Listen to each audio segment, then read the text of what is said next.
Welcome back to Normal Island. I'm, of course, Curtis Daly, but I'm so happy to say that I'm joined by the amazing Damien Willey. Always such a pleasure to have you on. How are you doing? I'm very well, Curtis. How are you? Oh, Joe, apart from the stories, I'm very ecstatic that you're here because we're giving representation to the Cornish and Bristolians of our world. And the more follically challenged as well. Your chair is looking particularly fabulous tonight, young man. Maybe some, yeah. Thank you, much appreciated. But we've we've only got two stories tonight, you can probably guess why, because our second story is going to take up pretty much half of the show. But this is what we've got coming up for you. So Jeremy Kyle looking to become a Reform MP. And Zarah Sultana, is she facing legal action from Corbyn's team? Now, if you're not currently a subscriber, make sure you subscribe and hit that notification bell, like this stream, as obviously it helps with the algorithm. And we'll be getting to comments at the end of the show. But on to our first story. TV pundit Jeremy Kyle is rumoured to become a Reform candidate for Parliament. The former host of the Jeremy Kyle Show turned Talk TV right-wing pundit has expressed his support for the Reform Party over the past few months and even hosted their conference. This is what he had to say to The Sun's Harry Cole. Reform conference last week. You hosted it. Did you get a flavour of that? Do you like that? I'm very honest about that. And I think maybe also it's to do with being really old. I think this country is not on a precipice. I'm not saying that, but I think we are at a crossroads, a turning point. A crossroads, a seminal moment or a turning point. You sound like a politician, Jeremy Kyle. Just tell us, are you running or not? We'll see. Now, if you're not familiar with his early work, although I am sure you are, Jeremy was a host of the Jeremy Kyle Show, which is a talk show dealing with family and relationships. Basically, the UK's Jerry Springer.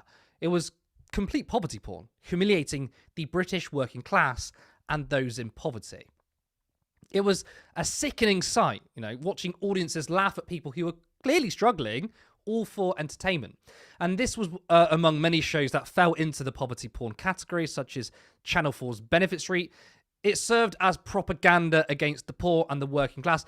And I always used to say, why was there no Bankers Street?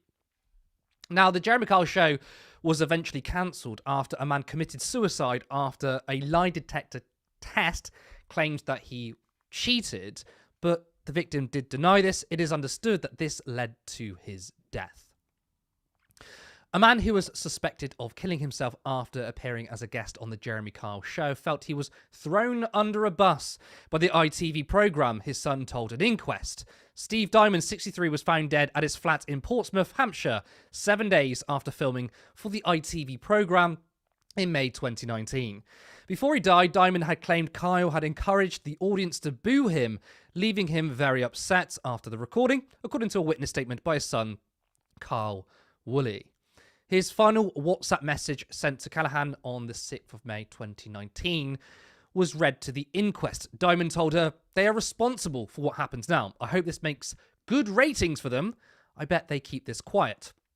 Never did I cheat on you. Never, never. My final words. I did try to explain to you, but you would not listen."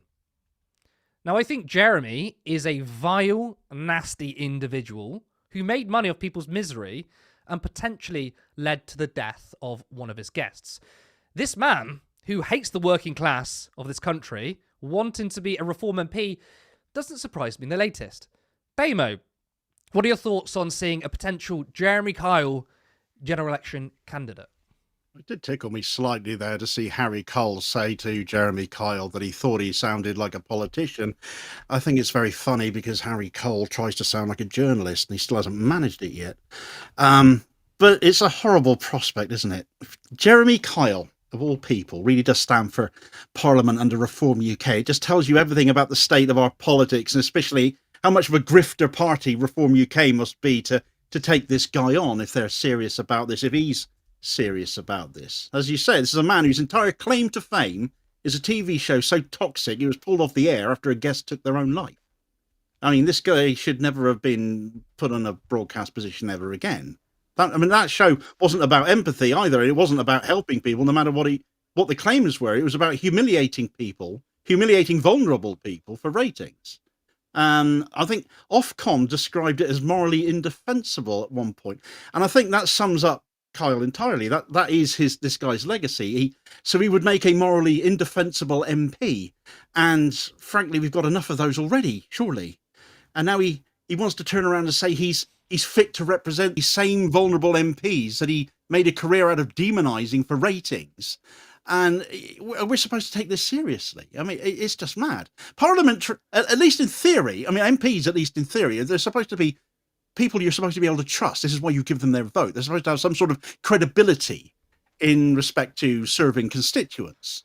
But given how his career has been and what he's built it on, building a brand out of shouting at the powerless and the vulnerable and reducing human problems to a sneering lecture about taking responsibility, I mean, he's just a grifter for ratings, and this is just another attention-seeking move. I think he's spent decades chasing sound bites, and he's not the sort of person that's going to have solutions to the problems we've got today. He's not going to scrutinise legislation. He's not going to be interested in working on casework. He's not going to be understanding of welfare or housing or healthcare because he spent years demonising those things. And besides, that's real work after all.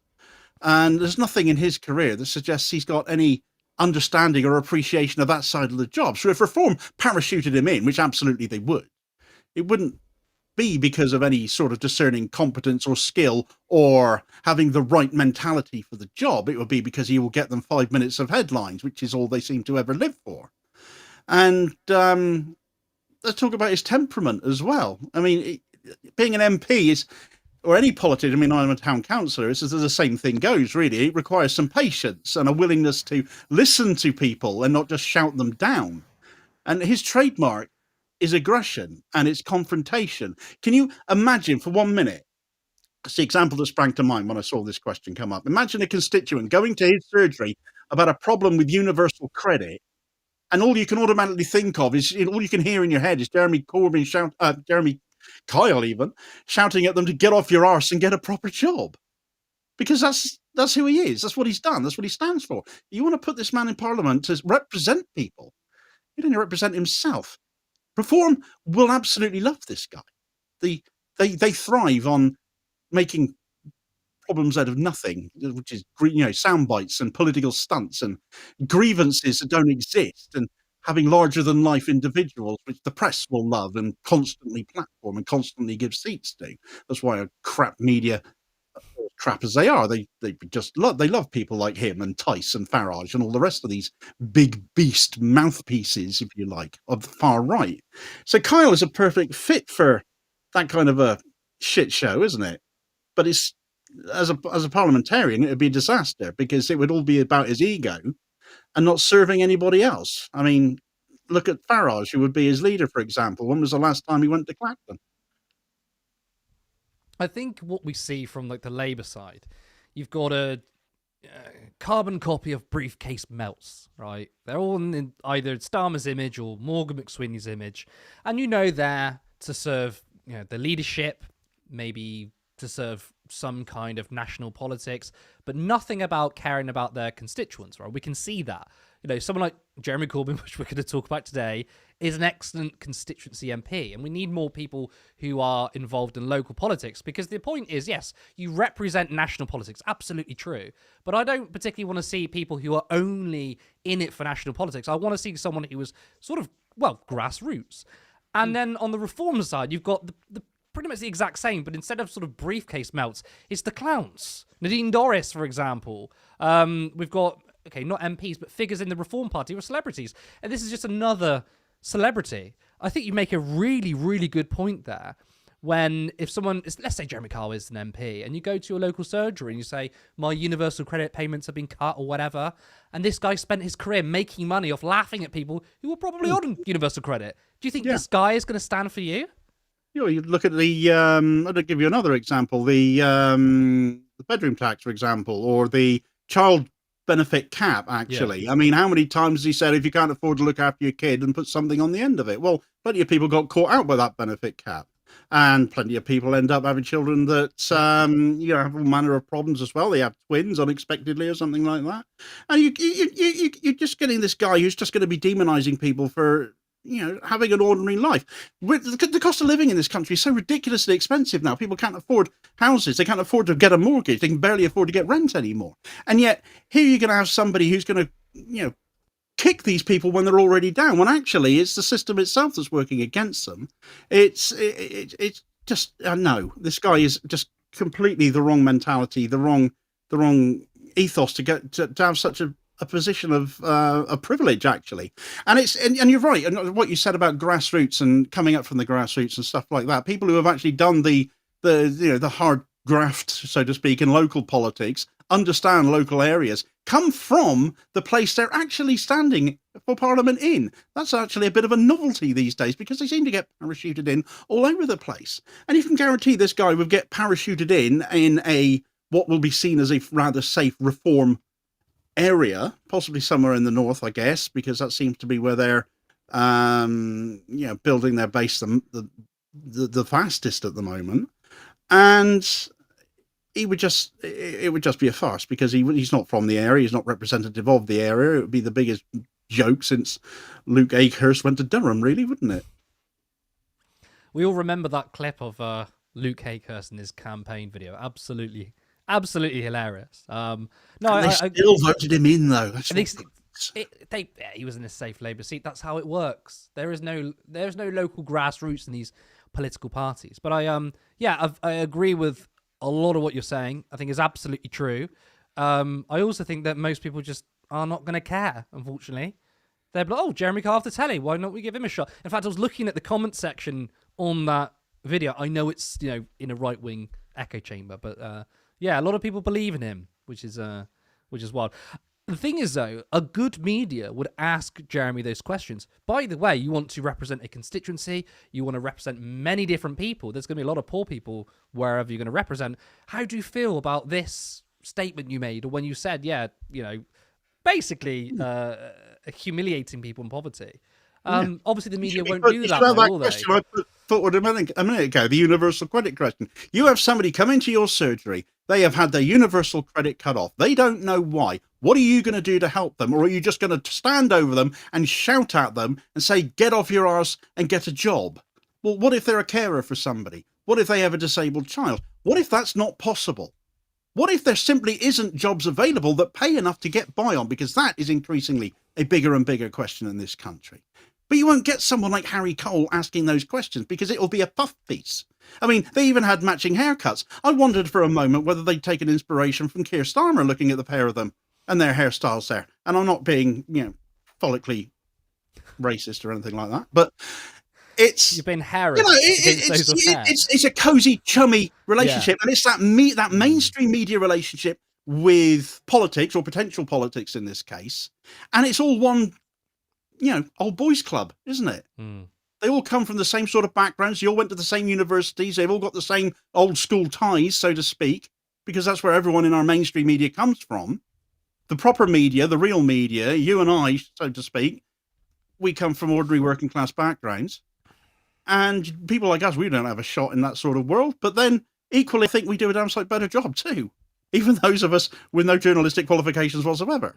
Because it's simply speaking truth to power. How hard is that? That is. They'd rather be their mates. That's the main point. I didn't go to university. I flunked GCSEs. I barely scraped through. Right. I'm not an intellectual. Everything I've learned, I've just read. Right. But the reason why, let's be honest, you need people like Turn Left. You need people like Damien, Willey, Damo is your YouTube channel. The reason why isn't about academia. It is about speaking truth to power, and it's actually a very simple thing. So a lot of people in the corporate media, in the commentary, are very, very smart people. They're very well educated. The problem, though, isn't about being educated. The problem is that they run in circles with the same people they're supposed to hold to account. And that's what we do. I don't think people want more people with PhDs or degrees or whatever in the media. I think they just want ordinary people. And we come from a working class background. I get accused of being middle class sometimes because I've lost my Bristolian accent. But I very much am working class. Right? We're a very diverse group. But what matters is speaking truth to power. You're absolutely right. And I feel like that's a good segue to plug ourselves. Of course, once again, please go follow Canal Damo. The link is actually in the description. But I think we're going to plug ourselves.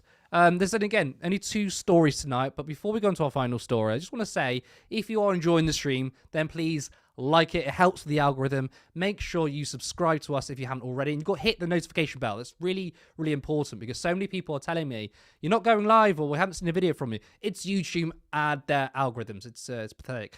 But if you do want to support us, you can go to turnleftmedia.co.uk/support. There you can support us via Patreon, which is a monthly subscription, or there is a link to a one-off donation too. Alternatively, you can become a YouTube member for just 99p or support us on Super Chats. We are an independent media organisation. We're all volunteers, but our goal, as a media socialist, is to fight the oligarchy, to take the billionaires and the corporate class, because we're coming for them, and that includes you too. As in, we're not coming for you, you're with us. But let's go to our final story of the evening. So yesterday saw an explosive split between Jeremy Corbyn and Zarah Sultana, the current co-leaders of your party. Now, we covered it on this channel, and most of you watching have seen the split unfold. But if you didn't, Zarah Sultana announced a new membership portal with 20,000 people signing up, and these are paid members, in just a few short hours. But a statement was then released by Jeremy Corbyn claiming this was not authorised by everyone and for people to cancel their direct debits. Now, Zarah came out swinging, claiming that she had been frozen out of accounts and that the party had become a sexist boys' club. She claimed that forces were standing in the way for a mass democratic party.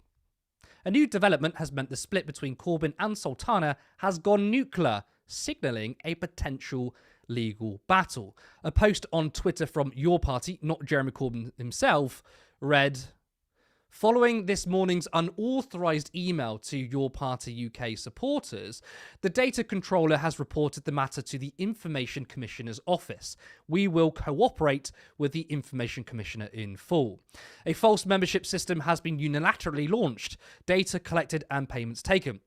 Your party UK has responsibilities to our supporters and duties under the law. These developments are a blow for everyone who has put their hope in a real alternative." Following Zarah Sultana's unilateral announcement of the launch of a new party on the 3rd of July, an agreement was reached for the Independent Alliance MPs to kickstart the founding process and deliver an open democratic conference to found a new party.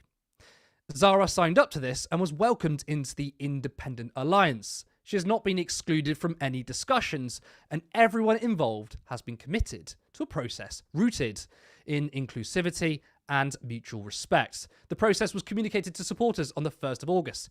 A working group was established, and a diverse, gender-balanced group of volunteers across the country has been hard at work organising a conference, a huge undertaking on a very short timescale. As to allegations made against a named individual, Carrie Murphy is a trusted and dedicated volunteer.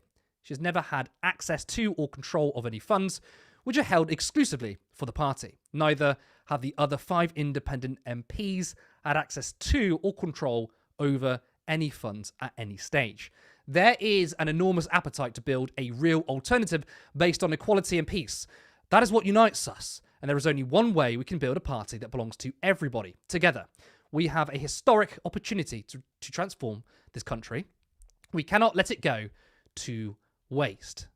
Now, this statement takes a shot at Zarah for unilateral announcement of the party. Now, many have said this was to push Jeremy Corbyn and co to move forward with the party.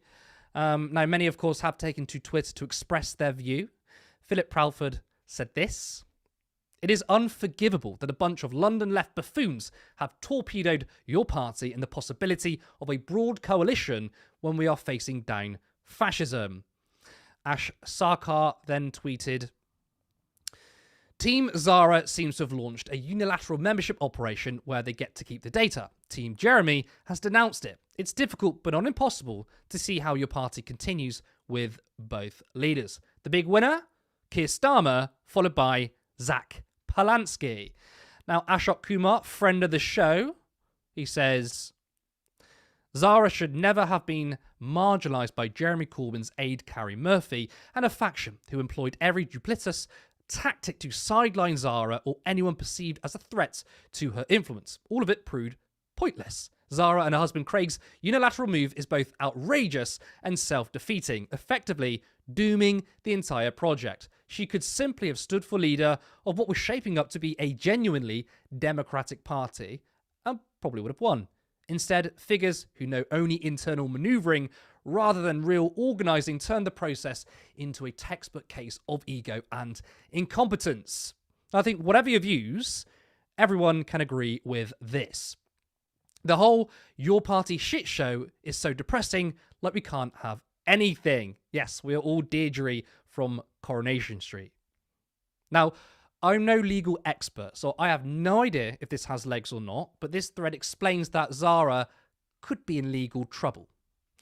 Jeremy acted out of duty. Jeremy was legally required to issue both a corrective email to supporters whose data had been used unlawfully and a public statement. Once Zarah's unauthorized email had circulated widely and she had confirmed its authenticity on social media, to suggest otherwise is insulting to Jeremy, implying he lacks agency or control over his own decisions and smearing his team. Jackie then reinforced this, and this is a quote from a show, but he has control over his team and they've now sent out 2 emails like that. And we need it to stop. This completely misrepresents the seriousness of Jeremy's legal responsibilities as both a company director and the named leader of the Electoral Commission.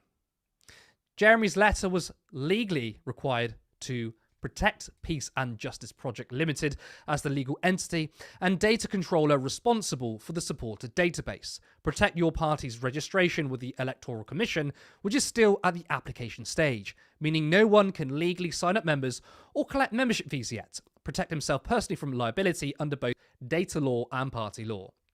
Had Jeremy stayed silent, regulators could have treated the unauthorized email, portal and solicitation of membership money as official, exposing him, Peace and Justice Project, and your party's application to serious sanctions.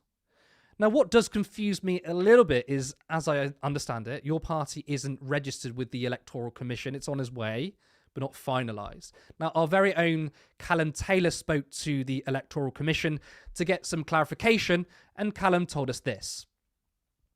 Individuals are perfectly permitted... Start that again, sorry.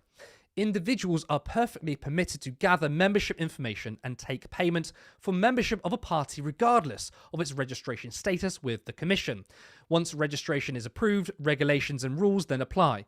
As of your party, it hasn't been approved, so Zarah isn't doing anything wrong. If and when it is approved, any data and monies collected would have to be stored in alignment with Electoral Commission rules. Now, again, I'm not a legal expert. I don't know much about that, but I think it's important to provide people with all the information and then people can make up their minds. Now, many people have been asking, why are these things happening, right? Some are saying, why is Zarah being pushed out, if that's indeed true? Others are questioning why Zarah has taken unilateral decisions. Now, an excerpt from a Novara Media article could potentially shed some light. On one side, Corbyn's allies from the Peace and Justice Project and those who surrounded him as leader of the opposition, including Murphy, are in charge of the Your Party mailing list. On the other, Zarah's camp and a company registered as MOU Operations Limited under directors Andrew Feinstein, Jamie Driscoll and Beth Winter, which controls Your Party finances and donor information. This was a fudged way to ensure nobody held all the power, but now has become unstuck. Driscoll denies that he, Feinstein and Winter are part of any camp and says they have been explicitly trying to broker mediation for some weeks. Sultana's fears about being squeezed out and her unhappiness about being the sole person from a camp with voting rights, Corbyn's faction of 5 independent alliance MPs, would outweigh her significantly, seemingly prompted her unilateral action yesterday in opening the membership portal. One insider told Novara Media that Sultana allies Driscoll, Feinstein and Winter have been told to fuck off, leading to stalemate, dysfunction and a whole host of people who really should know better refusing to work with others. Now, also according to Novara Media, activists are looking to take over and potentially kick out both Corbyn and Sultana. Exclusive, a group of around 24 grassroots organisers has launched a surprise bid to lead the new left-wing party, provisionally called Your Party, after a public spat broke out between co-founders Zarah Sultana and Jeremy Corbyn. The group, calling itself Our Party, is drawn from the trade union tenants union, anti-racist and pro-Palestine movements, as well as your sorry, there's so much information, as well as local Your Party groups. Among them are Renters Union organiser Josh Virasamy and Palestine Solidarity organiser Janine Hurani. Our party's petition, which is calling on members of the public to co-sign, demands the 6 independent alliance MPs, including Sultana, Corbyn and the 4 Gaza independents, step back from the leadership and allow members to take over. The MPs got us this far, but now it's time to hand over the reins, the group said in a statement. The people should take things forward from here. A mass party is nothing until it belongs to the masses, they added. The group demands that the leadership of the party be given to a handover committee, including a trade union general secretary, a social movement lawyer, and a representative from the climate movement, whose names will be confirmed next week.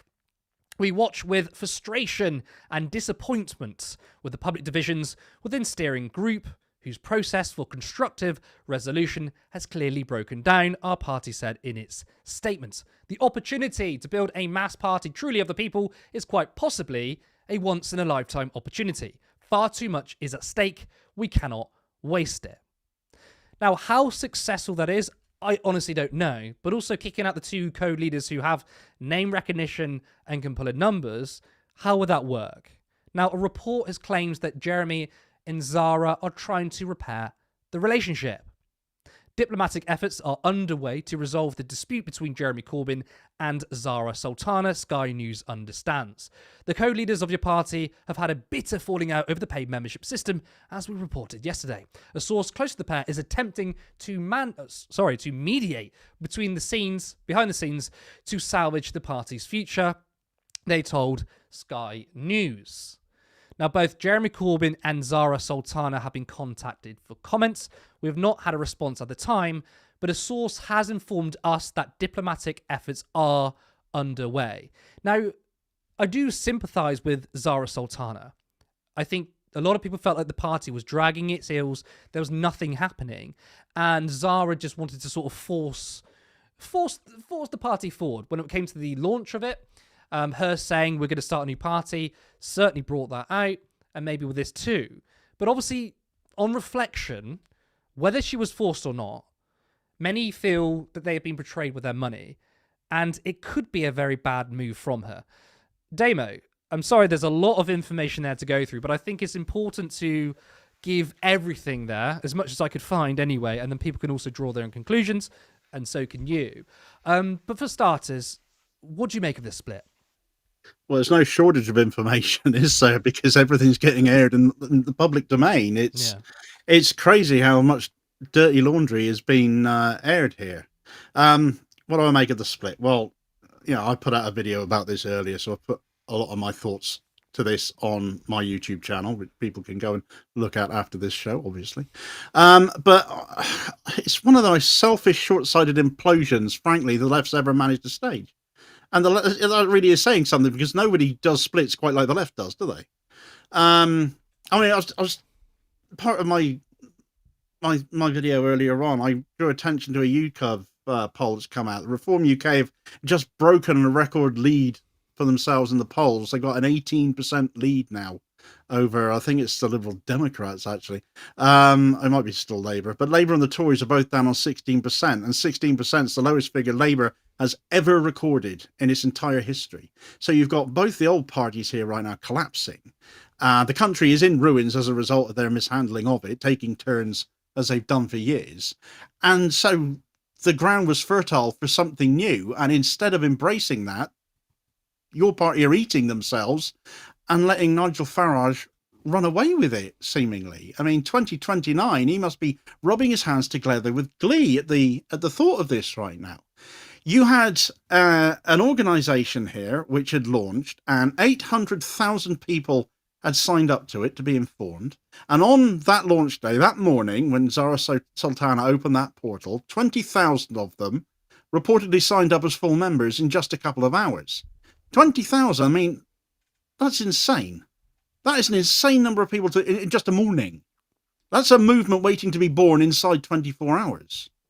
And yet, somehow, the whole thing set fire to itself in broad daylight by that afternoon, with Corbyn's team apparently telling people to cancel the direct debits because it's all wrong, it's all fake, it's no good. Part of me wondered why on earth, if Zarah was able to launch the membership as she did, why the whole thing hadn't been launched before now, because clearly the capacity to launch a membership was already there. But to ask for people for money in the morning and by lunchtime telling them to end their direct debits, I don't think there's ever been an act of self-immolation so self-harming in living memory in a political party. I can't think of anything that compares to this, of what we've seen. It's just so bad, there aren't words for it. And although you broadly say you sympathise with Zarah, I don't think anybody comes out of this looking good. Zarah looks as if she's rushed it, looks as if she lost patience. Perhaps that's a fair point to make, perhaps she did, but I don't know what was dragging the heels with regards to the membership behind the scenes. But pushing ahead without consensus doesn't look good, because it just looks like a broken, divided party. And by pulling back on that, Corbyn's side of thing ends up looking weak and overly cautious, and you keep scratching your head wondering, well, why are you being like that? Why don't you just launch it when people are, biting their legs off right now in the name of needing something to back, some sense of hope again, wanting to back this movement, wanting to get behind Jeremy once again because of the standing he still has in the minds of so many people in this country, especially amongst the left. So all in all, it doesn't look just chaotic. It ends up looking like a betrayal as well. And as I said, it's when Britain is really looking for a change, looking for an alternative, and thinking this would it, a lifeline there to be seized by people, and it gets destroyed within hours in a single afternoon. And, I guess people still wonder why trust is gone in politics, and then you get scenes like this. I mean, I think, first of all, people might accuse me of being on the fence here. It's not. It's just that I'm not going to, as I said yesterday, I'm not going to be, I'm Team Corbyn, I'm Team Zarah. First of all, I'm Team Socialist, for God's sakes. That's where I'm at. And I think there's been bad play from both sides because, again, I don't know. I'm basically reacting with everybody else. I don't have any inside information. I speak to people, but of course, they tell me what they can tell me, right? But Zarah, maybe she had a reason to do it. And again, I sympathise with it, with people for like the party sort of dragging its heels. But you're right. It's like sort of, dealing with people's memberships, data and money. Maybe that was just really, really wasn't well thought out. But then you get on Jeremy Corbyn's side, which is like 20,000 people signed up in a few hours. Let's just think about this for a second. The Green Party is on 75,000. Now, of course, they've added 15,000, I think, in the last couple of months, partly because of the leadership contest. That's probably the most publicised leadership contest they've ever had. Well, of course, Zach Polanski too. He's very, very exciting. He's energised the base. He's doing everything right, by the way. 75,000, but that's over 40 years. The fact that in one day, in a few hours, a new left-wing party gets 20,000 memberships, that to me is a huge wasted opportunity. And I think for the other side to come out and be like, well, this is potentially illegal or you're doing something wrong here, rather than saying, all right, I don't think Zarah did, that wasn't correct, right? She should have consulted with all of us, but let's take that membership money and data now and say, look, now we have a system in place, and then deal with it behind closed doors. Kind of in a way when the party started, right? So Zarah unilaterally claimed, we are starting a party. Of course, I don't think there was consensus on that, and that's where you saw the leaks where Jeremy didn't know what was going on. But instead of Jeremy saying, or the team saying, there is no party, they thought, well, let's just start this thing now.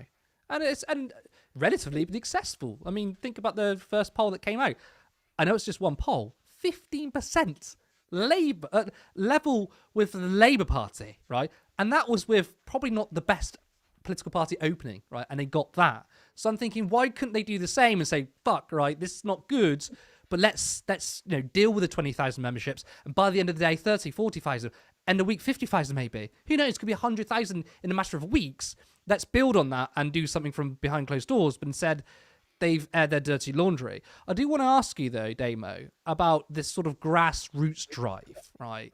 This sort of third faction, I'm not really sure what to call it, but I mean, could it be successful? And even if it's successful in driving maybe the membership and the data and the apparatus in the hands of the grassroots, could it go forward without Corbyn and Sultana at the top? Like, would this be maybe a Democratic Party, but it's not as relevant because These two figures, they have a lot of pull. They have a lot of pull, yes, but it can never be about just two people. I mean, this is the same argument we had about Corbyn back in the day. Everything was obsessed about Corbyn. It needs to have Corbyn at it. We need Corbyn to lead it. We need Corbyn as a figurehead. When we're talking about a new party to take over, way back when we were hoping Corbyn was going to launch one, and it never actually happened. We were waiting, and then is it going to come? Is it not going to come? And finally it has come, and Corbyn's there, and people have gone, yes, because it's Corbyn. Yeah. But it's building something around one guy. And it's not fair, really. And even if you bring Zarah Sultana into this as well, you have the two of them together, or either or of them on their own. I mean, Zarah, much younger, got a long political career ahead of her. If she can learn some patience, maybe. I don't know. We're like yourself. I don't have insider information here either.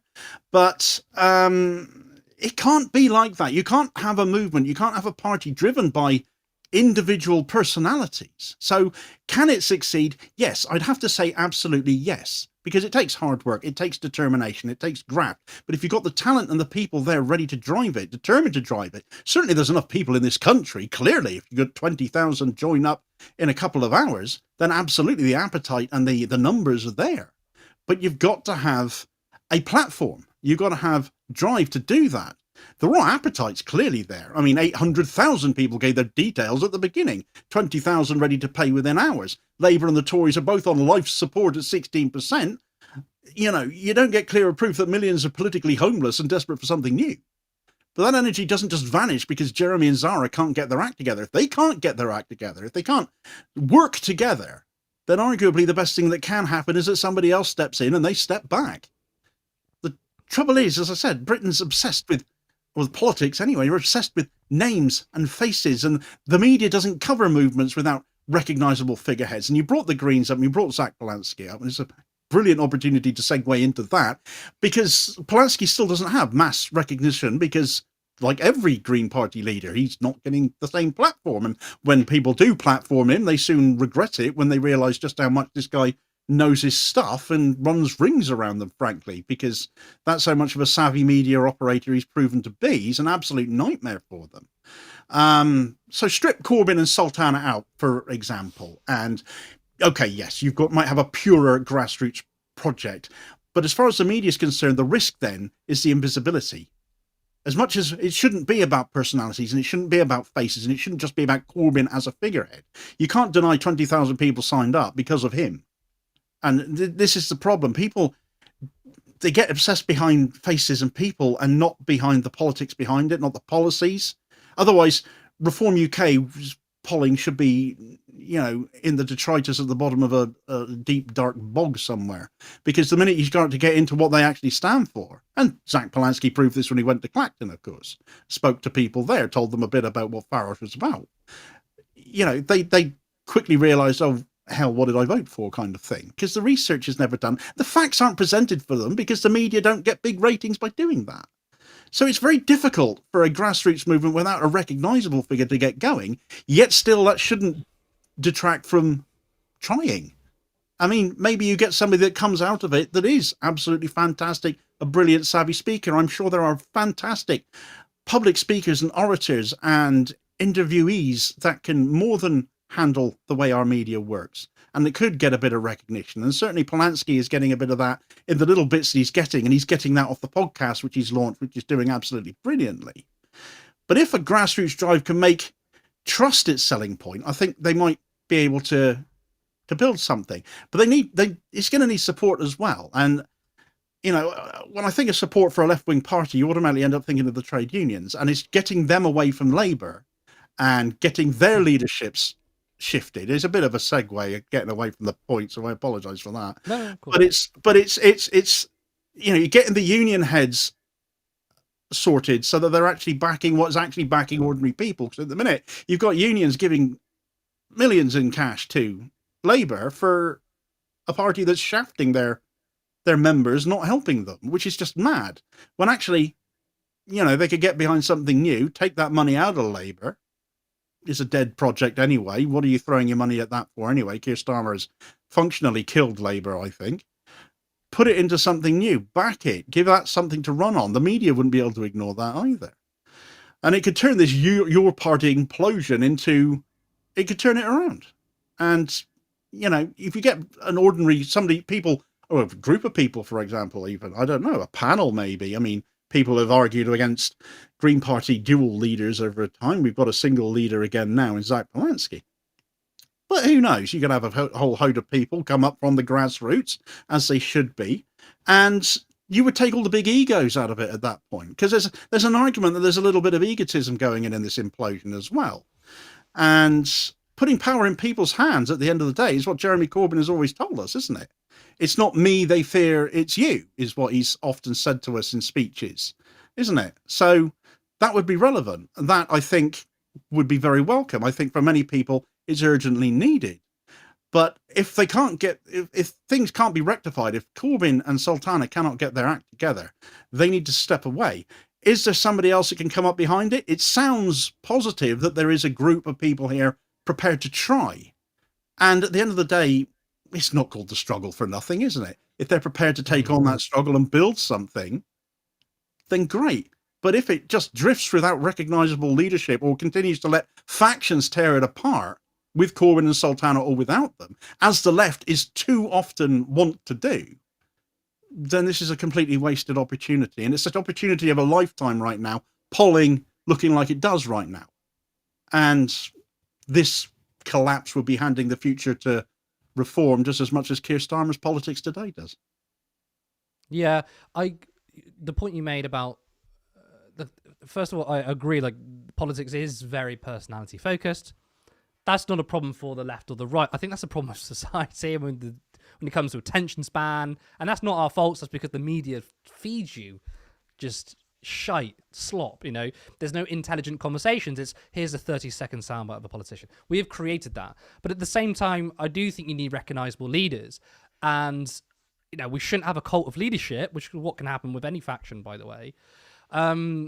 I don't know if Corbyn and Sultana going now would be a good idea, but maybe what could happen is, I don't know, this grassroots movement takes the power away, and then you've got Corbyn and Sultana on the sidelines campaigning for them, doing media interviews for them. Maybe they're spokespeople for them, and then a new leader could arise. Maybe that could happen. In terms of the Green Party, this kind of sounds like good news for them. Good news for Zach Polanski. But my question is, do you think potentially the Green Party has a ceiling, right? Your party under a United Corbyn Sultana leadership could potentially get to places where the Greens can't, right? So even though there is another left-wing party in absence of your party, do you think it's still a failure of the left, right? Yes, okay, if your party goes down, we've got the Greens. But do you feel like we need both? I mean, can the Greens really take on reform and the far right all by themselves? I think yes. I think both would be very useful, actually. As a Green, I got to say, I am really angry about how this has turned out, because both parties could have supported each other in a lot of ways. On the very day the Your Party collapsed into chaos, the Greens, as you mentioned a minute ago, saw their own membership tick upwards, although a lot of that actually happened before the implosion actually happened in the afternoon. A lot of the membership apparently came in the morning, so it wasn't actually a consequence. But it's proof that Zach Polanski is hitting the right notes. And they have, obviously, as a left-wing guy as he is, a socialist, he's been pulling the party leftwards, unapologetically talking about socialist economics, very strong on Palestine, clear on climate justice. So for disillusioned would-be Your Party supporters, the Greens are a visible alternative, arguably, right now. They're electorally viable. They already have a large party machine. Yes, you mentioned earlier it's taken them 40 years to get to 75,000 members, but it means they've got structure that Your Party hasn't got anything like at the moment. They also look united at the moment. They look very disciplined by comparison, and they don't carry the baggage of backroom chaos that's now tainting what Corbyn and Sultana are looking at. But the Green Party isn't going to simply inherit Your Party's potential. I really wanted to see both of them, because Your Party, had it been more stable, it would have drawn in a section of people that the Greens never would. The Greens brand, however left-wing the leadership now is, how much of a home for socialists it absolutely is. I would happily talk all day about how much of a welcoming place it has been for a socialist like myself. For many people, it will be environmentalists first, socialists second, in a lot of sense. Or for other people, they will be looking at the centrist sort of background of the Green Party or the sort of leadership it's had in recent years before Polanski, and they will be distrustful of that, and they wanted your party. And without your party, or without that option of what they saw as a new Corbyn-led project, because again, figureheads and faces. Now, take your point with that. You need a visible leader, of course, but it shouldn't become, it's like, superhuman status around that. It should be more about what they stand for, not who they are in and of themselves. Too much of that was done before. It's how Corbyn was ended up being brought down after all. But your party, built out of the wreckage of the Labour left, had the potential to reach into working class disaffection that the Green Party wouldn't necessarily have done so. That they would have found more difficult, than, especially since Zach Polanski is not getting the hearing that other leaders would. So yes, there's an argument that the Greens will benefit in that some people who would have gone to the your party, or whatever your party actually would become or may still become, what it will actually end up being called eventually. But they're not going to naturally inherit all of that left-wing potential. They're still seen too much by too many as middle class and gradually heavy, even though Zach Polanski is a working class guy from Salford. You've got a deputy in Mottian Ali, first Muslim deputy of any major party in this country, working class Yorkshire lad, flat cap, likes to spend time on an allotment as well, as it happens. And then you've also got Rachel Millward as the other deputy, who arguably reflects a lot more of what most people might think as being the Greens.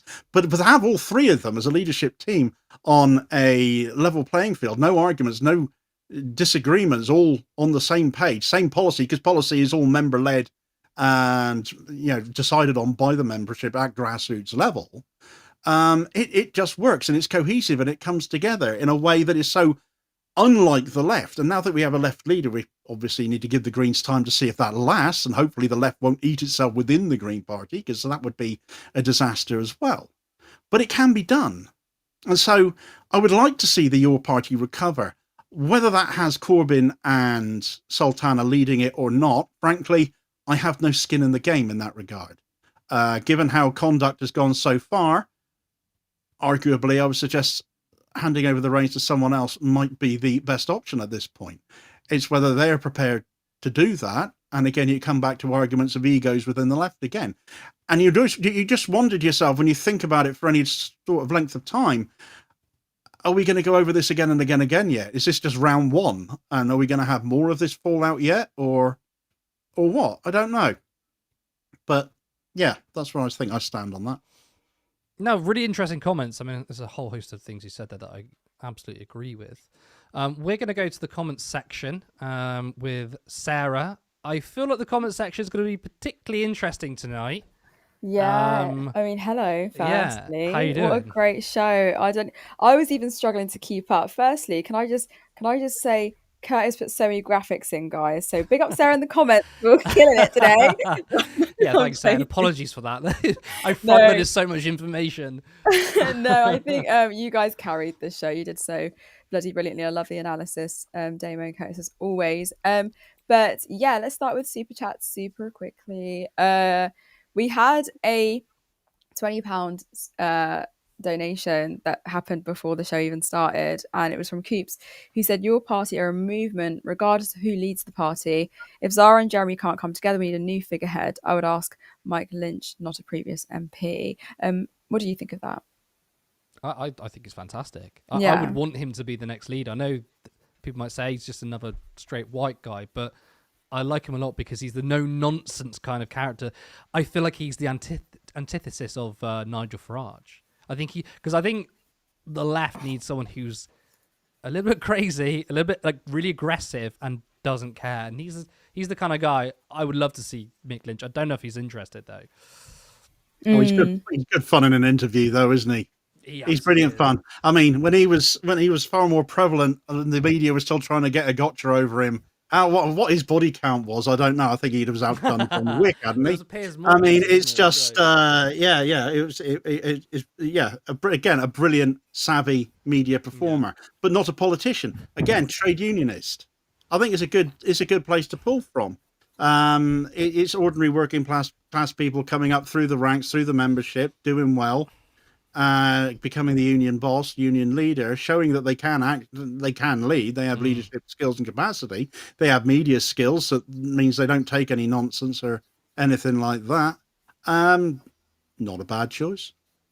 Yeah, absolutely. Completely agree, guys. Blah, blah, blah said, we shouldn't let infighting among MPs waste the clear potential of this new party after the members vote in leadership. All this current egoistic nonsense can be left behind. Egotistic? No, it's egoist. I don't Egoistic. know. Egoistic. Egoistic. No, it's true though. Like I feel like particularly in politics, it's all about maintaining the ego more than anything else. It's like, well, I have to be the face of this, or I want to be the face of this. And I think sometimes people forget policy, and it becomes this. Well, I just want to, I don't know, score points. I'm not saying that, Zarah or Jeremy are doing that, but it does feel like people just want a face. They want a face that represents the left. And currently, I don't think we've got that, because we've got this embarrassing infighting. And I do get frustrated as a lefty to constantly justify why the left is the best thing ever and why it's going to be great for everyone. But look, harder and harder to sell, isn't it? Fucking hard, because we're constantly like, oh, but so and so said this, and now this has happened, and like we can't even unify sometimes. So I can see why people do get frustrated, but yeah. But thank you for the donation. £10 is lovely. Chewy Nick just became a member as well. And then we got Locutus of Bear. Locutus of Bear. We get some interesting names, don't we? We do. I think a lot of them are probably referencing something, and it just goes over my head. Star Trek reference there. Oh, is it? Oh, there you go. Oh, what is it a reference? Star Trek. Oh, I've never seen Star Trek. I probably should. Yeah, my mother was massively into it. But let's talk about Jeremy Kyle to begin with. Jeremy Vile, as Terry Regan says. Jeremy Vile, as Matthew Wright used to call him when he had a show on at the same time, and it's a very inaccurate descriptor. I didn't know that. That's interesting. Neither did I. Jeremy Kyle, along with the Iraq War, one of the worst things to come out of New Labour. Hilarious. Is that true? I don't know. I don't know if that Jeremy is. Kyle used to be a Labourite guy. I don't know. I wanted to ask you guys about this because I don't know. Well, that's true. He certainly is. Him in the Iraq War. Wow. Keir Starmer's too left wing for him. What did he? When was he ever a member of the Labour Party? Yeah, well, people think Keir Starmer is a communist somehow, some way, but it's fun, isn't it? Yeah. Jim said, "I'm sure Jeremy Kyle feels like he's the victim here." Very true. I bet.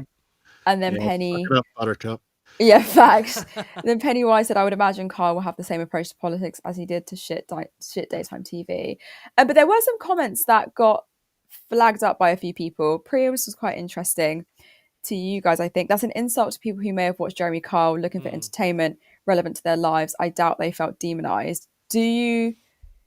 What do you guys think of that? Well, I mean, as someone who watched Jeremy Kyle as I was younger, people watching it didn't feel demonized, right? The point isn't to be like, oh, everyone who's working class watched that show would discuss it. No, a lot of people would have enjoyed watching that show. The point I'm making is that Jeremy Kyle was in a series of content and entertainment that falls into the category of poverty porn, which is that, and I reference Benefit Street on Channel 4. Like, we have all these shows that paint working class people and people in poverty in a bad light, right? Whereas, where do we get our documentaries and talk shows or whatever about those that actually fucked our lives up? The bankers. So I reject it when you think, oh, I'm insulting people by saying that people watching Jeremy Kyle should have felt demonized. No, the people watching it definitely did not feel demonized. But clearly, as that man I spoke about earlier, who committed suicide, he literally did feel demonized by it, and we've lost a life from that because of what Jeremy Kyle did. It's not blaming people who watched the show, by the way. We're all in this terrible system together. I blame those who are trying to make money and so-called entertainment off of, let's be honest, it is misery, because it might be fun to watch or the audience might laugh away, but people on stage, they're airing their own personal grievances. Like, they're not having fun there, and I don't think that should be monetized. At the end of the day, a man died. Exactly. Died as a consequence of that program. I think you need to reflect on that on one hand. I think it needs to be reflective of what we as a society are when programs like that become so successful. And it's easy to talk about that in hindsight, because I doubt many of us who did see the show way back when sort of the way we looked at it at the time, and we did wonder about, well, who would be daft enough to want to go on this show. But so many of the people who went on there, you kind of think, well, these are people that are actually desperate for help, and they hope they get it through the show. Some do. I mean, the backstage team, they always sang their praises, especially when you had particularly sensitive topics. And actually, there were some programs that were quite sensitively dealt with. But that wasn't the norm. That wasn't typical. Typically, it was somebody who was fighting over a paternity claim or something like that, and you should have put something on the end of it, or you shouldn't have had that kid if you can't afford to keep it, and all of that sort of thing. And that resonates hard amongst people who are finding it hard to make ends meet. And the sort of politics that are demonizing people like that as well. And actually, this is a mainstream program, very popular daytime show that was pushing that narrative as well and selling that point to us. And actually, you're not deserving because you have X number of kids. You're not deserving because you rent and you don't have your own home. You aren't deserving because you don't have a high enough pay and you're you're doing something else that isn't very well paid at all. It's not fair. Yeah. It's very classist, very elitist, very it's singling people out and making people feel worse about themselves. And maybe they're just trying to make people watching it perhaps feel better about their own lives by seeing somebody on the TV being ridiculed who's got it worse than they have. And actually, the system as a whole is why your life was like that to begin with. And programming like this is just a distraction from that. Exactly. No, you're absolutely right. It feels very victim blamey, doesn't it? Like, oh, you've caused these issues in your own life and you need to work harder. And yeah, like you said, you shouldn't have more than one child. Like, how can you have one if you can't afford it? Very victim blamey and not actually addressing the material conditions that have pushed people into poverty. It's unfortunate. And you've got an elitist like Jeremy Kyle that thinks he knows his shit, but actually he's a fucking prick. He is elitist, and I think a lot of people seem to think the Reform aren't elitist because they don't speak in a particular briefcase accent. What the honourable gentleman this or that. Like, the veneer shows that they're anti-elitist, which is like the whole sort of Nigel Farage in the pub drinking a pint. And it's like people get sucked into the veneer of it. But to me, it's a basic class analysis. Elitists are those that went to public school, and in Nigel Farage's example, former Tory, city banker, Richard Tice owns a bunch of properties, bunch of businesses in Dubai, which is funny because his wife was over there, even though she complains about Muslims, lives in Dubai. And Jeremy Kyle, like he's the media class, right? He might not sound like the poshest man in the world, but he is the media class. He's absolutely elitist, and Reform are it's a scourge of elitism. And I find it funny when people leave Labour to Reform. It's like, well, you've left one formerly working class party, which has become elitist, to a brand spanking new elitist party. Every single one of those Reform MPs, to my knowledge, is a former Tory, without exception. All of them are. Yeah. That's not changed. That's just a retirement home for Tories for whom the Tory party is no longer right-wing enough. Exactly that. So well said. Mr. Kaja said, for fuck's sake, civil war already and the party hasn't even launched. The left is a meme. I do worry that people just laugh at the left. Like, they just think, oh, here's another thing that's happened. And Kieran was very active in the comments and got quite a bit of pushback. He said, there's no bright future for the left in this country. It's hopeless. I don't know. I don't think it's hopeless. I really don't. There is still that massive optimist in me that knows that the things that the left stand for are tangible and will benefit the future in ways that are bright and amazing. But I can see why people have this sentiment that it feels hopeless because of the infighting. I don't know where Kieran stands on this, but yeah. I don't know. It shouldn't be that. It shouldn't be hopeless like that. If anything, people in this country now, I mean, let's be optimistic here. I mean, your party has not collapsed completely. Okay, we've got this massive spat between two people, arguably who need to step aside at this point and let somebody else come up through the middle. If that happens, they absolutely have a future. Of course they have a future. And then people in this country actually have a real, genuine choice between the two left-wing parties, which I would love to see reflect each other in the Greens and whatever your party might become. And they will pick up different people from different parts of the left. You will have the traditional socialist Corbyn Labour types who are distrustful of the Greens for their centrist past. Your party would suit them down to the ground. And I think the membership surge we saw very much reflected that, because, we saw what Corbyn grew the Labour Party to, over 600,000 members. You expect a lot of those people, especially when Keir Starmer's driven so many of them out of Labour, told them to use the door if you don't like the way I'm changing the party. You would expect an awful lot of those people to go there. Some have gone to the Greens, of course, because I did, amongst many. But you really do expect your party to be that bit bigger, that bit more hyped up, I suppose. You would get the more attention because it'll be a big sudden surge. And yet we saw it start, and by lunchtime it was on fire, and it's so depressing in a way. But that's a blip. Okay, we can look at it as a blip. We can arguably see a way past it without Corbyn, without Sultana. There are other people that have been mentioned on the show already. Your Andrew Feinsteins or your Beth Winters or your Jamie Driscolls.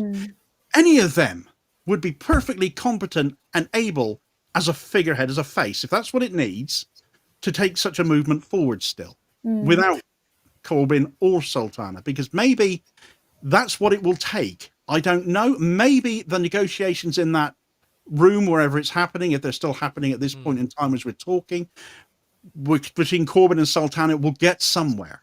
Maybe. I don't believe the party is necessarily over. I agree. I do think it needs a reset. And I think then you will have a choice between them and the Greens, and there will be a real viable option and future for the left in this country. I agree. I think it's impossible to be hopeless, right? And the reason why I say that is because, first of all, every situation has always seemed hopeless, and there's been change. Now that does sound like a sort of a wishy-washy sort of something you write on your mug or a painting, don't worry, everything's impossible until it's not. But coming to the Turn Left merch shop near you. Live, laugh, love. That gives me live, laugh, love vibes, right? But what is important, right? And look, maybe it doesn't come through from your party, right? I think yeah. Look, I think yesterday I was like the party's dead. I'm still not like that hopeful about the specific party, but I think it could repair itself. But even if it's not through this particular vehicle, the fact that 20,000 people signed up in a few hours looking for an alternative shows there are not just hundreds of thousands, there are millions of people out there who are looking for something different, who are not looking to Nigel Farage and Tommy Robinson. There are millions of people who look that way too, but there are millions of people who want to go the other direction, but they just feel either powerless or they don't see something that represents them. So there is a genuine hunger for that. And maybe they don't see it in the Greens, and maybe they see it in this party or whatever. But the idea that the future is hopeless, I think it's an impossible. I think it's factually incorrect. I'm not even putting an opinion on that. I think it's incorrect to say that because maybe it gets worse before it gets better. I think I can see that happening, right? But at some point, something changes. At some point we go, we've tried this over and over again and things are getting worse. And then crazy things happen. Look at Nepal. There's a revolution, a political revolution in Nepal that started by young people. And it started off on Twitter, just from a hashtag. And they overthrew the government because of corruption. Like, the craziest things do happen. And this is not me coming out of, let's try and, make people feel positive. Like, I genuinely believe that.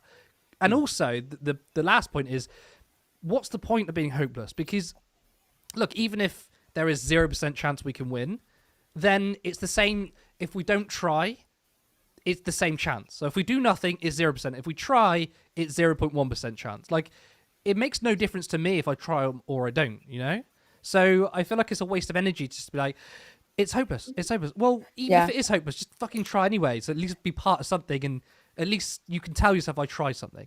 I don't think there's no room or option to say I give up. I actually agree with you. I think what's more hopeless is sitting and doing nothing. We already live in a hopeless society in the sense that, like, the hopelessness stems from the deliberate political choices that successive and current governments have made to make people's lives harder, particularly those that come from the working classes or who are most vulnerable. I think that is a hopeless situation to reside in. I see hope in your party. Kieran kept calling it joke party, and I was like, come on, Kieran, chill out. Anyway, C said there was a lot of pushback on Zarah. C said Zarah caused an issue at the start, launching the party without checking in with Corbyn, and now she's behind this. Corbyn is the only draw for a lot of people. And I just want to tie that with this comment. I'm sorry, but how is this not a selfish move of Zara's? Making unilateral decisions like these to force things along is so sabotaging and does nothing for the people. What do you guys think? Do you think that this is just sabotaging what could have been or what could be a great movement, and now people are going to side-eye this whole party and say, well, I don't really have the faith that I did when it first came up because of how Zarah conducted this. I mean, I personally don't think Zara's in the wrong. That's my personal opinion, and people are free to agree with that. Disagree with that. Sorry, you're free to agree, of course, but you're free to disagree with that. I don't personally think she's done anything wrong, and I don't think that this is a selfish move. I will still back and support Zarah, and that's also still my personal opinion. But I want to see what you guys think on that. I think it takes two to tango on one part. I'm also minded to recall that it was Zarah that announced that she was leaving the Labour Party and announced that she and Jeremy Corbyn were going to co-lead a new party, and that seemed to come as news to Corbyn as well at the time. After all these years of waiting for Corbyn to will he or won't he launch a rival party. So people didn't complain too much when she appeared to jump the gun at that point, and all of a sudden, whoops, we've got this new party. It's calling itself Your Party. We're going to have a conference soon. It's going to be great. Now she's done the same thing in a sense, and she's getting demonized for it. There's got to be blame on both sides here, on both counts. I agree. There just has to be. So I don't think it's any benefit to go, well, I'm Team Jez, I'm Team Zarah. Exactly. Well, I mean, look, the truth is going to be in the middle. We don't. First of all, we don't know. We can't be in other people's minds. We don't. All of us don't know the facts. People have little bits of information. We don't know the facts. So I think I would be mindful to not draw like 100% conclusions. Right. I think we should all be mindful that we could be absolutely wrong about all of this. What I am very, very sure of is I don't think Zarah done it in a selfish move. I think she believes in the movement. I think she wants a Democratic Party. I don't think she did it for her own gain. Whether her decision was right or wrong, I personally believe I don't think she did it for selfish reasons. But I think it's not helpful, I don't think, to sit here and go, fucking Zarah Sultana or fuck Jeremy Corbyn. Okay, what does that energy do? Doesn't really do much. Whereas we can say at the end of the day, everyone's human being. We all fuck up, and this is why democracy is important, because if we build systems where big fuck ups like this can't happen because it's not about personal or ego, it's about the people. So I'm not particularly interested in whether who's in the right or wrong. I think Damo's right. I think there's shit on both sides. What matters is put personal shit aside, ego aside, and build something for the good of the people. Completely agree. I completely agree. Think about the people. Did you start this, Curtis? Correct? Damo, Curtis, Sarah, Helena, Kev, to run your party, everyone in. Wait, as in me, Sarah? Actually, screw the mass movement. Just us lot, we'll do it. Guys, Michael, you're actually bugging out. I couldn't even walk and chew bubble gum. So me and Helen are already in a party. We're both Greens. Yeah, you guys will do it. Exactly. But Tim said the truth is the left hate each other more than they do the right, and that's why they rather let the right win than work together. And I don't agree with that. I don't think anyone would want the right to win. I think the left do want to work together, but sometimes it is just these little growing pains, these little blips that happen that make it seem as though they don't want to unify. But I don't agree with this comment at all. And it kind of like ties in with this one. We shouldn't be team person, we should be team people, which is what you were saying, Damo. Like you were saying that. It's like, it's not about I'm in this camp, I'm in this camp. It's like, no. We're together. Let's not forget that we need to unify as much as possible. Like this is what's needed. Can you go back to the other comment though, the last one? I mean, I know it's a big question, but Damien, like, if you were to say why do the left often simply split a lot and the right unify, what's your theory? I've got my own theory. What's your theory on that? I'd love to know the answer to that. I really would. You would think the right, being so greed-driven and capitalist, they would fight like rats in a sand. They do. They make better but they end up being united by their own greed.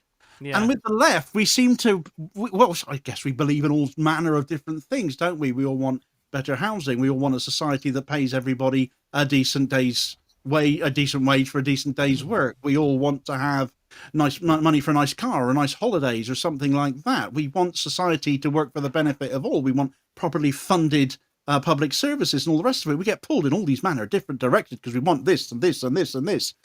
and the right are just united by me, and collectively that keeps them gelled together. It's why the Tory party has lasted as long as it has, I'm sure of it. It's just held together by greed and nastiness, and reform even more the case, I dare say, unfortunately. But the left, we seem to say, well, we want to do this first. No, we want to do that first. And it just ends up being too much in the way of fractures, I guess. And it just needs, like, I don't want to say, like a 10 commandments, I guess, of socialism, something like that. Just a set of policies that everybody agrees with and say, this is what we're going to do, and let's get ahead and do it. But then they have to fight over who's going to lead it, it seems, and who's going to do what first and when, which is what this seems to be all about. It's the when. For one person, it's not happening fast enough. For another, it's not happening at all. Because my theory is kind of like that, and like I'm going to say something which is absolutely just for left wing people. Like, if anyone's right wing watching, you're obviously going to disagree, right? I wouldn't say this on, if I'm speaking to a right wing person, because it's not going to convince anyone. But my truly honest reason why I believe that is because the left are more principled. That is why the left have principles. They didn't agree on everything, but they have principles, and when they feel like someone isn't as principled as them, it leaves a sort of sour taste in your mouth. Now, the right, if their only principle is power, then it doesn't matter if they literally disagree on everything as long as they want power. So I think that because the left are like almost in a way too principled, that we often fight amongst ourselves, and then we feel like sometimes that if this person isn't quite as principled as me, then they're a bad faith actor rather than just disagreeing. So I think that's the big difference. I don't think the right are particularly principled in their views. That is why there's a lot of contradictory views within themselves. And I mean, the Conservative Party, they've gone through different iterations of ideologies, but the one thing they've loved so much is power. And it's very easy to unite whether you're a One Nation Tory or a Thatcherite, if you both just want power, then it's easy to get along. Whereas the left are like, of course we want power, but we want to use power for a specific reason. And it's kind of similar to the way the Labour right acts. The Labour right don't have principles either. They just want power. But of course, the Labour right and Liberals, they hate the left more than the right, I think. But that's honestly, my God's honest truth, I think is because the left are far more principled than the right. And that's why it's harder to unite, because people have lots of different ideas and views. And sometimes we can probably, I think the problem we have is we bite sort of someone else too easily, or we're on the attack too easily. If we don't quite agree, like, chill out and go, why do you disagree, rather than like, you're a fucking traitor. That is a problem within the left, but ultimately I think it's because the right don't have any fucking principles. So how hard is it to unite that? Not really hard, is it? I think there's a difference between being principled and being like an absolutist. Like, I think, and sometimes people struggle to discern the difference. Like, being principled would mean that we hold firm to really, really core values, which would be workers' rights and anti-racism and class solidarity. I think some things are just really non-negotiable. Like, for example, it's principled to say that racism in Labour ranks must be confronted no matter who's in power, right? But then being absolutist, though, is like when those principles harden into a real rigidity where any compromise might feel like betrayal. And I think that's what leads to the infighting, the purity tests, or refusing to work with people unless they align perfectly.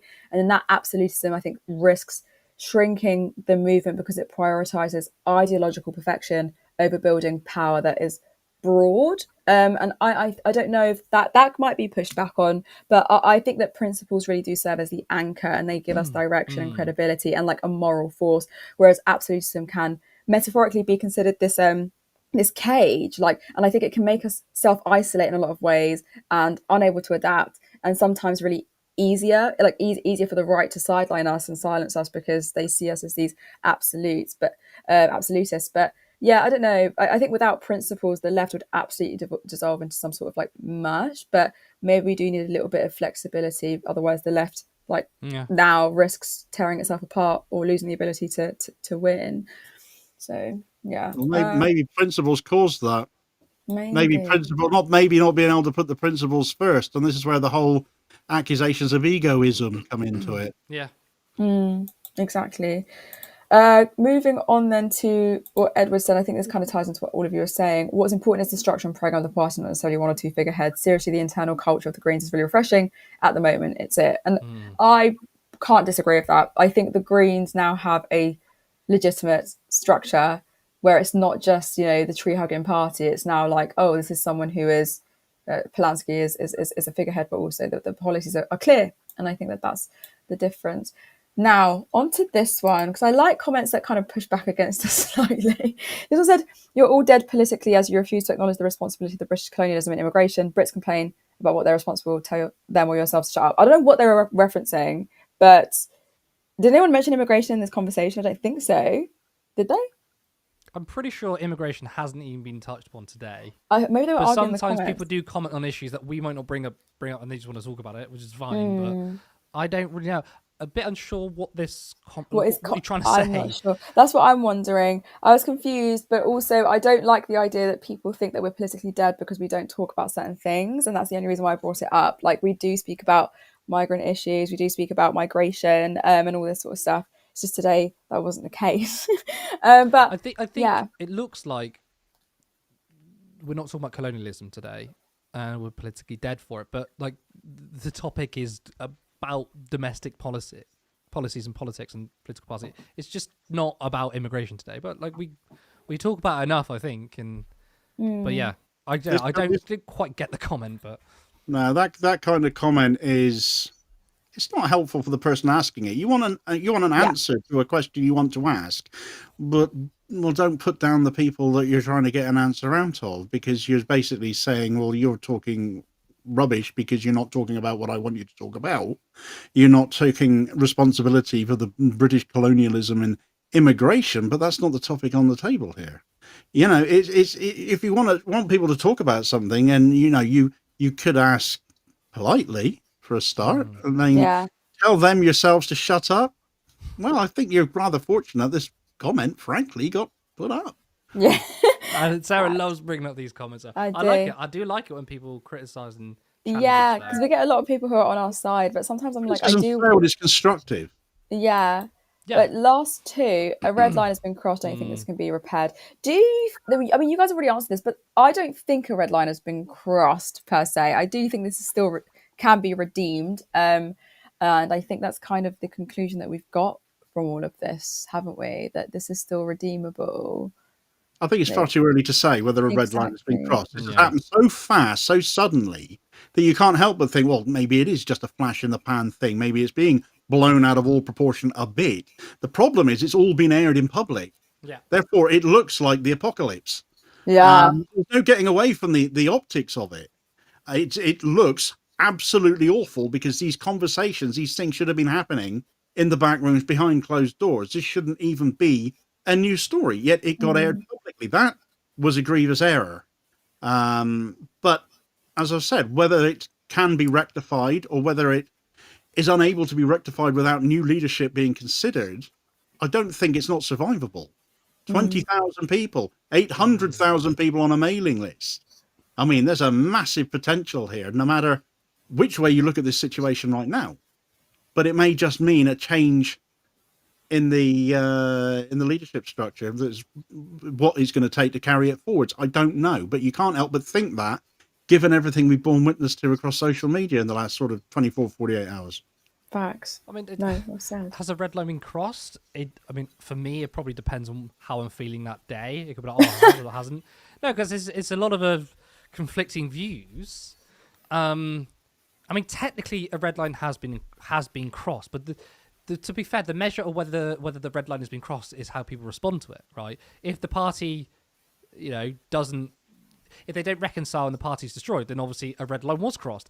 If they get over this, then the red line wasn't crossed. I'm much more interested in how they deal with this. I do think, though, the big issue is that money and data was involved. And forget about Zarah or Jeremy. Think about the members. Think about the 20,000 people who put money to this party who now think, I don't know if I can trust this. Because if Jeremy then says, oh, look, this is our new portal, I mean, wouldn't blame anyone going, oh, I don't know, I want to do that, actually. That's my money and data. We've got to think about the members in this situation, and that's where the red line could have been crossed. It's the trust, right? Forget about the media headlines. Forget about the egos at the top of the party, especially when you want a party that's member-led. I think both sides have kind of fucked over the membership here, and I think that's what's important, is the ordinary people on the grounds. So in that way, the red line has absolutely been crossed. But hey, look, if they come together, sort it out, and get on with it, then it doesn't matter whether a red line was crossed or not. Yeah. I want to still want to see this party thrive. I want to see the left thrive. I completely agree with you. I'm sorry. I think the likes of some MPs who have beaten up ex-girlfriends who are still in politics. There you go. If this James is the red McMurdoch. line that James McMurdoch, if people think that this is a red line, like wake the fuck up, in my opinion, because you've literally got people who are still in politics that have been done for this sort of for harming women. So interesting take. But this one, I think you probably highlighted, Curtis, because I think you love talking about feudalism, feudalism, all this sort of stuff. But this person said, Clara, thank you for the donation as well. You're amazing. There's no left. It was created by feudalists. There's those who are selfish, greedy, cruel, stupid, and afraid, and the rest of us. It shouldn't be so complicated. We care. They don't. Thoughts? I mean, if I understand that correctly, you said there's no left wing, and the idea of the left wing was created by feudalists. That's what they're saying, I think. I don't understand that. I think when it comes to those who are selfish, greedy, cruel, stupid, and afraid, and then the rest of us, I do agree that, like, a lot of people say the reason why capitalism works is because it is something that reflects human nature. I reject that. I think within human beings, there's selfishness, there's greed, there's hate, but there's also compassion, there's community, there's tolerance. And at the moment, political systems serve a certain kind of interest. Now, capitalism speaks to the greed and hatred and division in one of us, right? But other systems, like socialism, speaks to the other side. So when it comes to political systems, I agree that we're not naturally selfish, greedy, and cruel, right? I think that this current political system is nurturing that.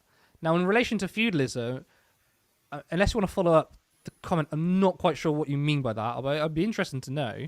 I don't know what you mean by the sort of feudalism. Yeah, it's one of those historical questions, isn't it? We could do a cog on, couldn't we? Yeah, where's Ben so we can do his Exactly. analysis? I mean, from my history and harking back to things like the levelers and stuff like that, you're talking about the trade union movement was born out of a rejection of feudalism. So trade unionism obviously gave birth to the Labour Party and gave rise to left-wing politics insofar as it became representative of ordinary working class people. A party set up to do that, a party that doesn't resemble anything of the sort anymore, sadly. One Keir created it, another one has basically destroyed it. Oh, the irony. Oh, it is irony, isn't it? But, I don't think there is... I mean, the points you raise in that comment, the selfishness, greedy, cruel, they're all inherently what we identify amongst right-wing people. It's what keeps them together. As I said, it's the glue that binds them. Self-interest. So if there is such a thing as a left, it's people who are against that. But perhaps people don't like to look in things in terms of left and right. Perhaps they prefer to think of it in terms of right and wrong.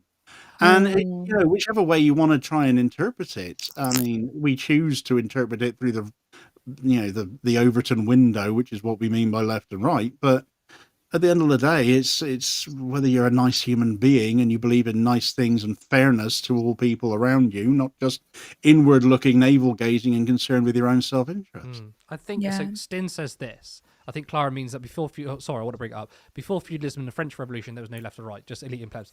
That's true, right? Yeah, true. And I think that's where populism speaks to that, right? I know a lot of people like to say there's no, it's not left or right, it's top and down. That's true. Of course, like the left and right also disagree on a lot of things. But where I like populism and Zach Polanski's eco-populism is he's tapping into the 99% versus the 1%. Let's unite.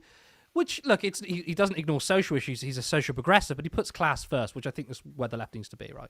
Doesn't ignore social issues. It's not class reductionism, but it's class first. And let's be honest, social and class is sort of intertwined anyway. And I think that speaks to that, which is like, let's try and drop the left-right paradigm and speak to the 9% versus the 1%. Of course, though, the media calls you a lefty anyway. So, yeah. But I hear the point. I get the point, yeah. They call anyone on the left a communist. They even call Starmer a communist. They're fucking wild. But just quickly, we got 20 memberships from Chewy, which is super lovely. And then we got £5 from Urban Legends, a left party who took social media and YouTube really seriously, could rise up in the polls in a few months, no problem. It's an open field. It's true. I think you can really capitalise off of the power of the internet. I think it's such a powerful I tool. think Zach's doing that though. I He mean, is. he's deploying that strategy, and what Turn Left and Damo's doing. Like we can shape politics because I think people like Zach are listening to us and engaging with us. So Zach absolutely gets that. And I think in the next couple of years, it's going to be even more prominent. I love his Bold Politics podcast. Smart. It's getting really good numbers already. It's fantastic. Yeah. It does speak volumes to the reception that podcast of his has had already. And yeah, that is embracing a form of social media, of course. Launching a podcast. But of course, the Greens are going to get no attention any other way. Yeah. I mean, he's identified the inherent weakness with the Green Party is that they get blatantly ignored. So he's got to make sure he gets heard. He's very good at being heard once he gets a platform. So here he is building his own platform, and more power to him for that. Yeah, absolutely. And then Vicky said, if you try, you might fail. If you don't try, you've already lost. And the £5 donation. Thank you, Vicky. Completely agree. That's true. And then Coops again with a tenner. I'd love Damien to go live on his channel of Turn Left on his show. So, and then Urban Legends again. Did I do this one? No, I didn't. You donated another £5. Oh my God, Legend. Left is about the economic model. Yeah, Legends. But in that, you can be socially conservative or liberal, and the two don't get on. I think me and Curtis said that we don't like whenever someone says, people can say anything to us, but don't call us a liberal. Yeah, you could call me anything. You don't call me a liberal. Yeah, the thing is, I did want to, over the next couple of weeks and months, like discuss, is there going to be like social conservatism in this your party? But I don't know if we're going to have that conversation because we don't know what's going to happen with this political party. We'll see how it goes. But that's really it for the comments. I know it was a little bit long, sorry, but there were so many comments to get through, and I think it's such an important topic to talk about. So thank you guys, really great show. Yeah, well, thank you very much. No, thank Sarah, you for great. Sorry, I get there. so awkward. Right, bye. Thank you so much for that. It was an extra long show. I think, given the topic, we really, really hashed that out, and a very good comment section. But I want to thank everyone who tuned in. We had 400 people watching at one time on YouTube. There's some good numbers. It always seems to be when Damo comes on, we get the numbers. He's the Paul. Maybe you should be the leader of this party. So my head is a magic 8-ball. You just give it a bit of a drop and you're away. No, but it's good fun. We've done well off the back of 2 questions here, haven't we? It's not bad at all, is it? Yeah. Said this was difficult. Longer than some shows, and we have 4 stories sometimes, so we did bloody well. Dama, it's so much of a pleasure having you on. I absolutely love it when you come on. You have incredible analysis, incredible insights. It's just always a pleasure. So I want to thank you for coming on. Thank everyone. Legend. Coming on. You cut him off. I mean. But yes, thank you to everyone who tuned in. It has been an incredible show today. I really, really enjoyed it. I want to thank everyone who donated today. Once again, you've been incredibly generous, but that money really means something, right? It's not going into my pockets, and no, it's not going on suit jackets. I do promise you the suit jackets will come back when we get to colder weather. Natalie, I'm talking about you. But it really makes a difference because we are a group of volunteers. We don't get any funding. It's YouTube ad revenue or it's donations, and that is it. But it matters because we are a media organisation which wants to challenge, not just challenge, we want to destroy the billionaires. We want to destroy the oligarchy. We're not here, right, to dance with them. We're not here to discuss or have conversations with the people. We're here to destroy them. And you're part of that movement. The money you've done so far is incredible. It's gone to upgrading our equipment. It's gone to covering rallies and protests. Of course, trains these days cost so much money to get the Turn Left members down there, to do interviews. All these things have been possible because of you. And obviously, one day, a year, maybe a year, 2 years' time, we can become full-time. We can bring more content, more ambitious content to you. But thank you to so many people who've stuck with us for so long. And I look forward to sticking with us for years to come. But that, of course, is the end of the show. Thank you to everybody. I hope you have a great weekend. It doesn't feel like a Friday, actually, but it should do. And I will see you next time. Support independent media. Support social justice that's there on social media. Thank you. Turn Left.